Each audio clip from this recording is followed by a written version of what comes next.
Hello students, welcome to my wave physics class. Next question. In Thomson experiment of finding E by M for electrons, beam of electrons is replaced by diode of muons, particle with same charge as of electrons but mass 208 times diode of electron. No deflection condition in this case satisfy if.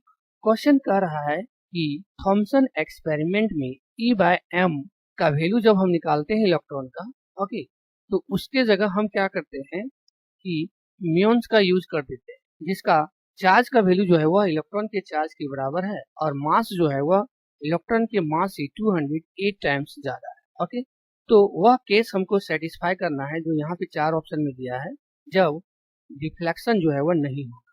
Okay, तो solution में हम यहाँ पे देखेंगे कि velocity जो equal to होगा वह हो जाएगा E बाय एम। इस फार्मूला का हमको यूज करना। ओके, लेकिन हमको यहाँ पे देखना है कि ये फार्मूला हमारा कैसे आता है। तो ऑलरेडी हम लोग जानते हैं कि F का जो फार्मूला होता है वह होता है Q into V cross product V। Okay, और F का वैल्यू जो है वह होता है Q इंटू E। तो इस Q इंटू E को अगर हम यहाँ पे पुट कर देते हैं, Q into E equal to Q V cross product V।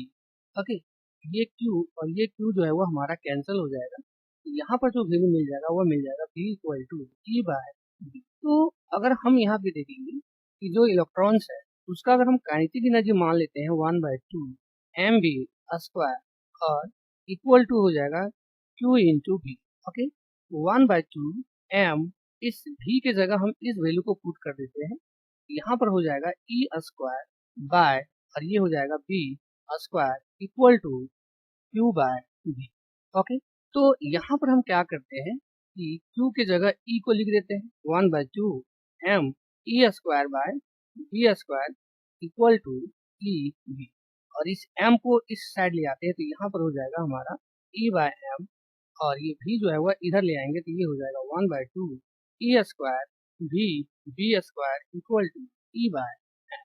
Okay, अब यहाँ पे हम क्या करते हैं, पहले इलेक्ट्रॉन के केस में E बाय एम का जो वैल्यू हो जाएगा उस समय हम इसको इस तरह से लिख देंगे E by M equal to E square 2 और ये हो जाएगा V। अगर हम इलेक्ट्रॉन वाला का मैग्नेटिक फील्ड मान लेते हैं V स्क्वायर 1। ओके, तो यहाँ से अगर हम V स्क्वायर का वैल्यू निकाल लेते हैं V स्क्वायर 1 का, तो वह हमारा हो जाएगा E square bye 2V m और ये हो जाएगा E। इसको हम इक्वेशन जो है वह 1 मान। ओके, तो ये जो हो गया था वह हो गया हमारा 4 इलेक्ट्रॉन्स की। ओके, अब यहाँ पे हम निकाल लेते हैं 4 म्यून्स। ओके, तो इसको अगर हम मान लेते हैं B2, ये हो जाएगा B स्क्वायर 2 B2 का स्क्वायर और ये हो जाएगा E स्क्वायर 2B। और क्वेश्चन में हमारा जो दिया हुआ है म्यून का मास का वैल्यू वह जो है वह 208 टाइम्स है।